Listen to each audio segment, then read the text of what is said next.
As you guys can see, I'm only up 1%, which is nothing too crazy. Obviously, it's not a lot of money, but 1% is still better than 0%, right? It's still better than doing nothing. Before you do anything else, I want you to go to your phone right now. I want you to go on your computer, log into your bank account, and check how much savings you have. I want you to look at the number and see if your money has been growing over the years. Has it been going down or has it been going up? And now that you're looking at the number, what are your thoughts? If you guys still aren't convinced, take it from me. Let's go back 4 years ago. Hey guys, it's Will. Welcome to the channel. I'm a part-time day trader trying to become a full-time, and if you guys are interested, you guys can join along with me. So it's been a month now since I've been investing $25 per week, which that is $100 in a month. In this series, I'll be documenting my personal journey on investing $100 a month, and this will be the first month that I'll be showing you guys the progress of what I've been doing. If you guys haven't watched the first video on investing and how to invest and why you should invest in 2025, then you should watch that video first and then come back to this video and then see the progress. $100 a month doesn't seem a lot, but it adds up a lot in the long run. For me personally, I invest more in my long-term savings account, but for this account, it's the extra money that I have that I can invest in, and I want to document this as well so that you guys can see how it grows and you guys can invest along with me if you're trying to grow your money as well. $100 may not seem a lot, but in 12 months, that is $1,200. But if you think about it in this way, if you invested for 5 years, 10 years, that could be a couple thousand, that could be tens of thousands, and that's a lot of money. Over the years, it grows and compounds to something great. And of course, if you want a lot more money, then you can invest a lot more money. But here's the thing as well, a lot of people don't invest because they think they need to save money, or they say that they don't have any money, but they do have money, but they're using it for other things. They're using it to buy coffee, they're using it to buy food every day, they're using it to buy new clothes, but every time when they hear savings or investing, they just push it aside. Why? It's because they want instant gratification. They want to see it now. They want to see whatever they're doing now. If they can't see it, they're not going to do it. Why invest in the future when they want to live their life now? They want to have fun now. They want to use their money now if they're living. Everyone has their own ideas of living and what they want to do in the future. A lot of people want to live their life so they don't think about the future, or they're just unknowledgeable about investing and savings. I'm pretty sure everyone knows about savings, so they just put money aside, but their savings is doing nothing for them. It's not growing. They might put it in a GSC, they might put it in a high interest savings account, but it's not really doing anything for them. It's good to save, but what else are you going to do with that money? But investing could be for the future in a couple years, or it can be in decades. It doesn't matter, but wouldn't you want your money to grow rather than do nothing or even lose value? Before you do anything else, I want you to go to your phone right now.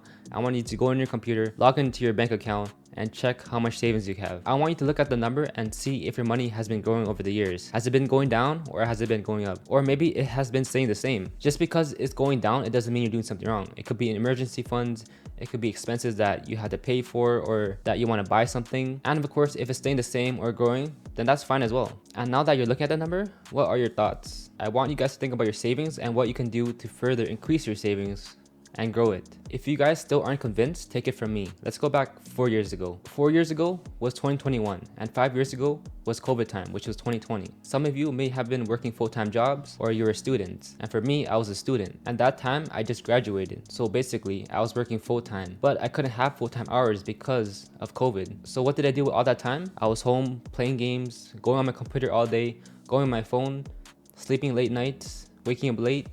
That's all I did. And COVID started around 2020 of March. Fast forward a year later, a long time for me to understand what I've been doing this whole time, playing games, doing nothing with my life. That's a long time. So during this time when I kept playing games all day, all night, I started realizing that I started becoming lazy. I used to almost work out every day. I used to always have a goal, but then I started getting lazy. I started working out twice a week. I started working once a week. Then sometimes I'll even skip a week. That's how lazy I was because I wanted to play games. I was just too focused on the screen. I was too focused on my gaming that I became so lazy. One thing to note was that the gyms were closed and I couldn't go to the gym. So I did have equipment at home and I was working out normally. But then over time I started getting lazy because of my games. Now I know what you're thinking. I'm being lazy. I'm making no money. I have no life. I have no drive. I have no motivation. I have nothing. I have nothing to work towards. I had nothing going on with my life. What else is there to say? Probably everybody was doing it. Everyone was staying home. But the thing is, a lot of people were actually doing things with their life. They knew that they had to make money. They had to make ends meet. And then they're doing something. They're making YouTube videos.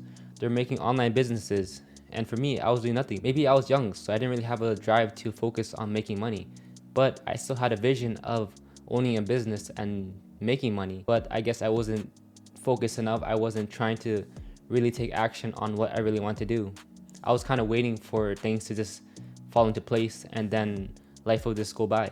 But that's not really how life works. So fast forward around May of 2021, that's when I was in a call with my cousins and I was realizing that he was investing and I wasn't investing. That opened up my eyes to understand what I was missing out, understand what I've been doing with my life and doing nothing with my life, and that I had to keep working on what I want to do. And that's when I realized that I had to start changing my attitude and changing my mindset so I can start working towards my future and doing something with my life. And that's when I was looking at my bank account. I was looking at my numbers and seeing it grow, but it was hardly ever growing. And there's only a few options for it to grow.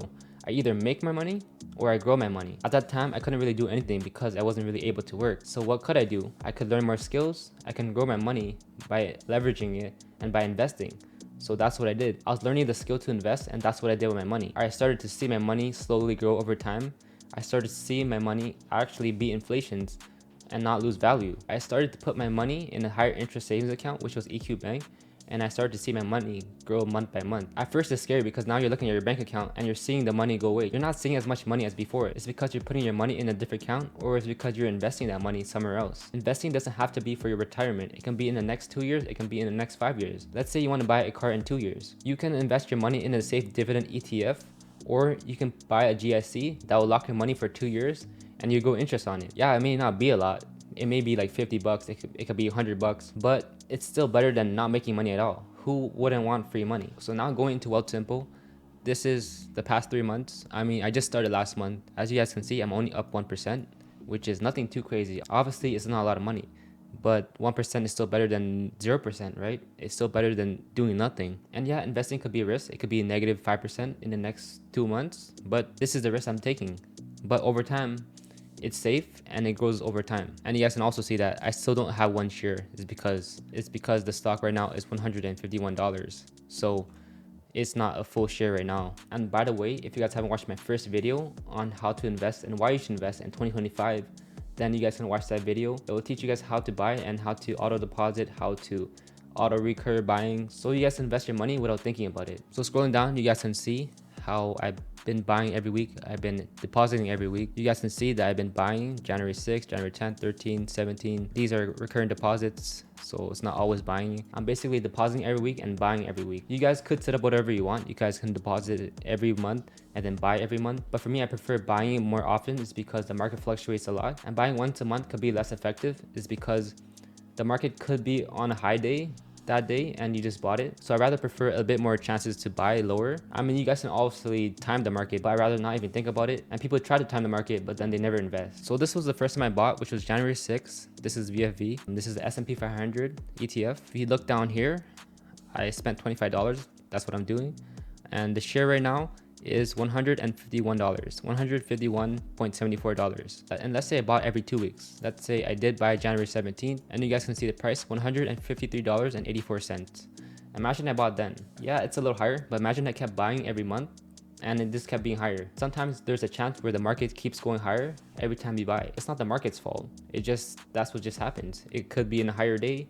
The markets may go down, but then maybe it goes higher and then somehow you just bought on the higher day. But that's the point of dollar cost averaging. You keep buying and then your average goes down slowly because the markets will keep going up over time. So you see here, January 6th, $151.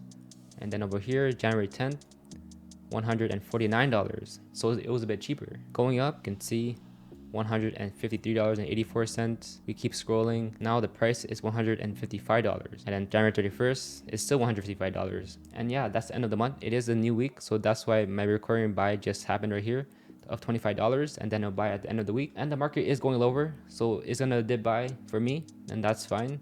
If it keeps going down lower, then I'm gonna keep buying over time, and then the market will eventually go up. And who knows, maybe the market keeps tanking for the whole year, the next 2 years, but I'm gonna keep buying, and the next 5 years it goes up, and then that's when the money grows. But you gotta keep sticking to it. It's because that's part of investing. It's for the long term. And what I like to say is, how you do one thing is how you do everything.